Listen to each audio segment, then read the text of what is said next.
Salut à tous, c'est Pangda, bienvenue sur cette vidéo qui aujourd'hui va parler de vivre sa thérapie et de ces moments où on commence à avoir fait quelques semaines, quelques mois, quelques années de thérapie et on arrive à des phases qui sont très intéressantes dans la démarche où on commence à capter l'ensemble des systèmes qui nous composent, on arrive à voir de nouveaux comportements, on a des clés pour mettre en application de nouvelles choses.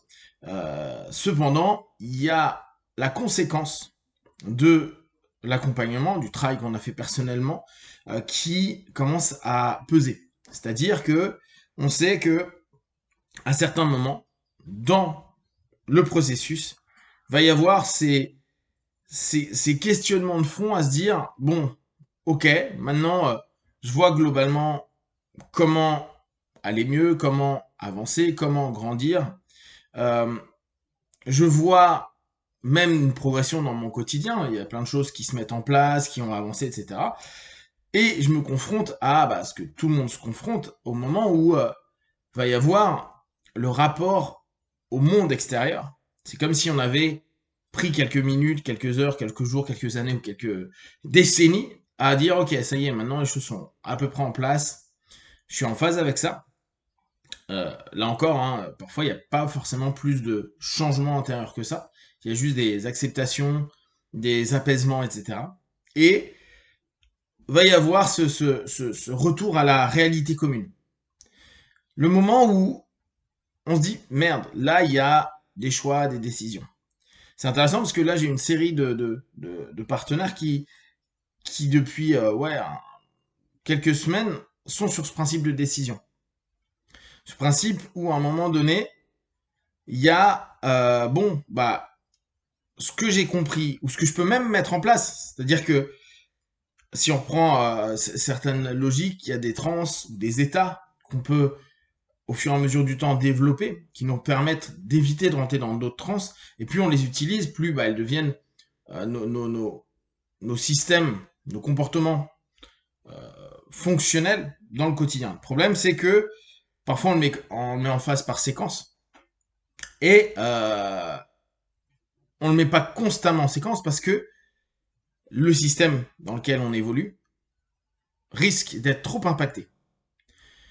On revient sur ce thème que je vous propose souvent, qui est l'écologie de notre système et de nous dans cet élément-là. Donc, les personnes qui nous entourent, le travail qu'on fait, les amis, le sport, tout ce que vous allez avoir peut être complètement impacté au travers de la décision qui va être prise à un moment donné à se dire, bon, allez, maintenant que je suis plus en phase, vu que c'est rarement de la magie, c'est rarement, ça y est, j'ai été reprogrammé par quelqu'un. Hein, pensez, quand il y a cette sémantique d'être reprogrammé par un hypno ou par un thérapeute X ou Y, on pourrait dire autrement être brainwash Shepard, ce qui est beaucoup moins sympa, hein, laver le cerveau.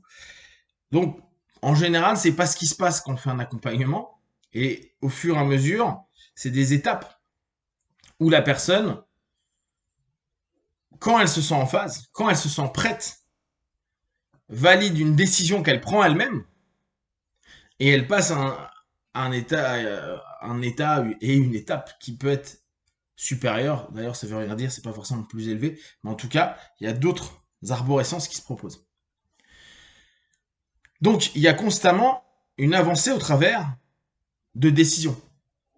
Et je vous rappelle, moi, la cartographie que je fais, c'est décision qui va entraîner action, qui va emmener responsabilisation.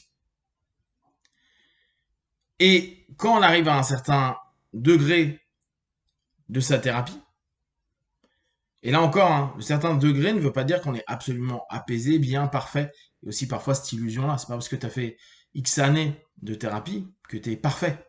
Tu vas avoir tes propres démons, tes problématiques, ta noirceur, ton ombre, encore des comportements d'abrutis. Il y a plein de choses qui vont pas être justes ou encore moins parfaites.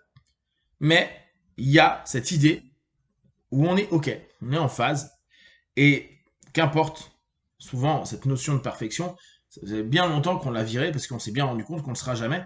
Et là encore, le système peut un peu ne pas comprendre, se dire mais ça fait des années que tu bosses sur toi et t'es toujours comme ça.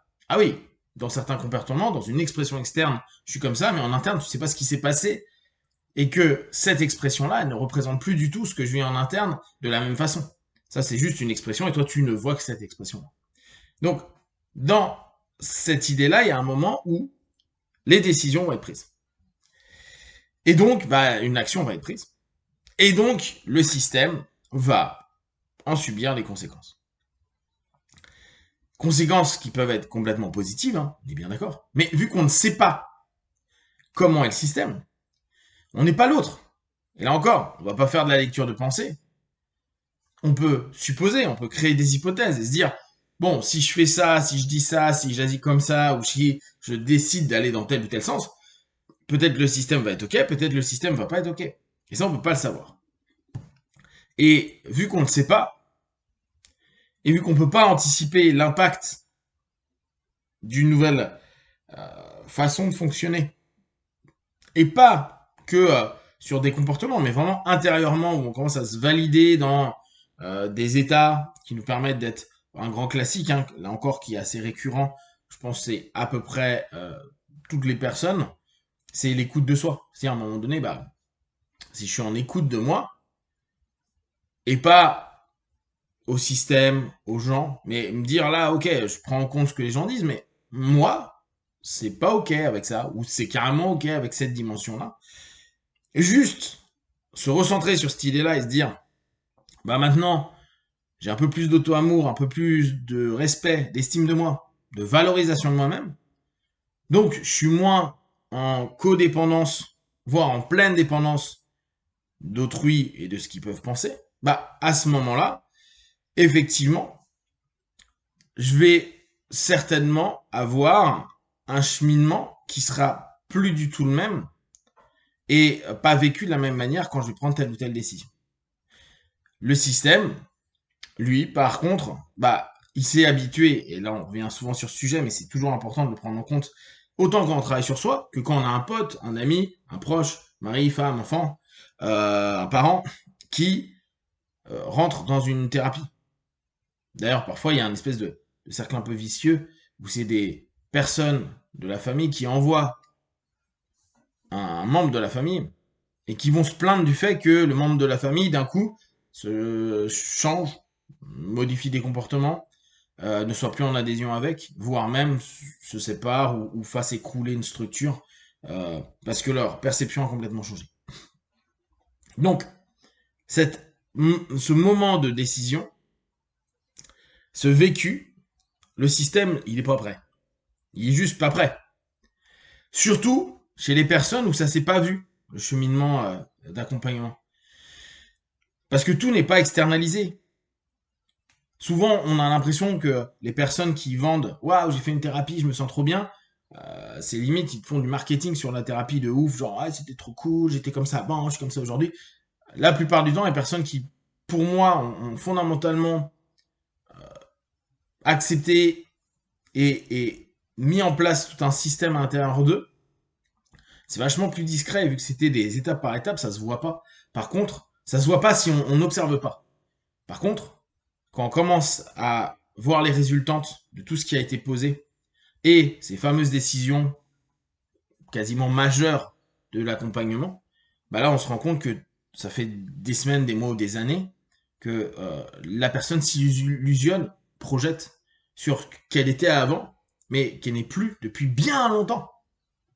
Et dès lors, quand cette personne qui est en train de vivre la thérapie, l'accompagnement va décider et agir, il arrive très souvent que la structure ait beaucoup de mal à encaisser cette décision et il y a énormément de mouvements qui se mettent en place. Donc, cette notion de décision entraîne souvent des impacts écologiques et parfois d'une ampleur qu'on n'attend pas, en positif et en négatif. Hein.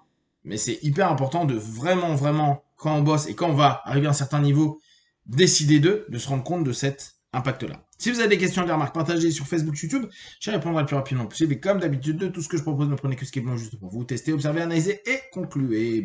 Ciao.